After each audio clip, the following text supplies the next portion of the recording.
He's ruled out using military force to annex Canada, but the next president of the United States says he won't rule out using it to take Greenland or the Panama Canal. It's the latest in a series of escalating threats the president-elect has made against allies. Emily Taylor joining us now with all the details. Emily, how are Canadian leaders reacting to this? Matt, Ontario Premier Doug Ford and Prime Minister Justin Trudeau are railing against Trump's threats to merge our two countries. Today, Trudeau writing online, there isn't a snowball's chance in hell that Canada would become part of the United States. U.S. President-elect Donald Trump made some controversial statements at a news conference in Florida this morning. We're going to be changing the name of the Gulf of Mexico to the Gulf of America.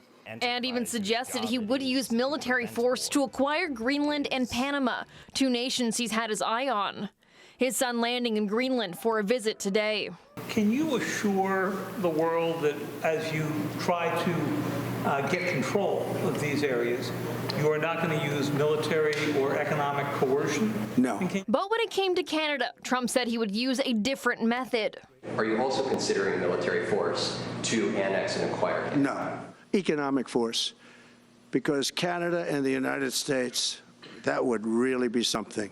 Trump has already threatened to impose a 25% tariff on all Canadian imports and says the states could get by without most Canadian goods.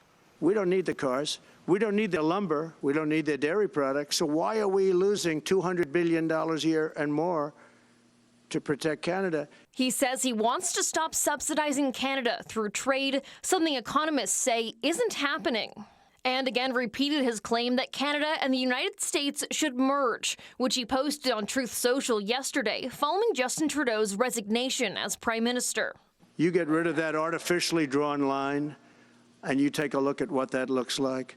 And it would also be much better for national security. But that mindset isn't shared by Canadian leaders. The Prime Minister posting on X this afternoon, there isn't a snowball's chance in hell that Canada would become part of the United States. Workers and communities in both our countries benefit from being each other's biggest trading and security partners. And Conservative leader Pierre Poilievre chimed in, writing, "Canada will never be the 51st state, period. When I'm Prime Minister, we will rebuild our military and take back control over the border to secure both Canada and the U.S.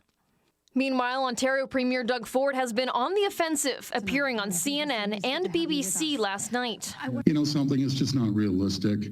We're a sovereign country. We're proud Canadians, just like Americans are proud.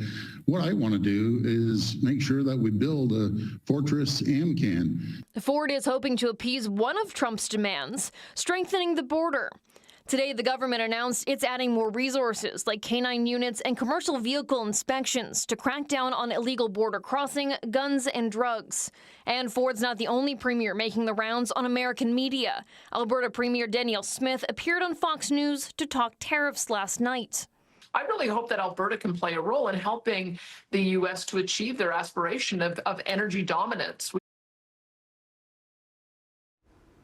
Premier Ford just tweeted that he will be returning to Fox News tonight at 8 p.m. CH News also reached out to the Premier's office for his reaction on to the latest of Trump's statements today. We were told the Premier will likely respond at an unrelated news conference set for 11 a.m. tomorrow as well.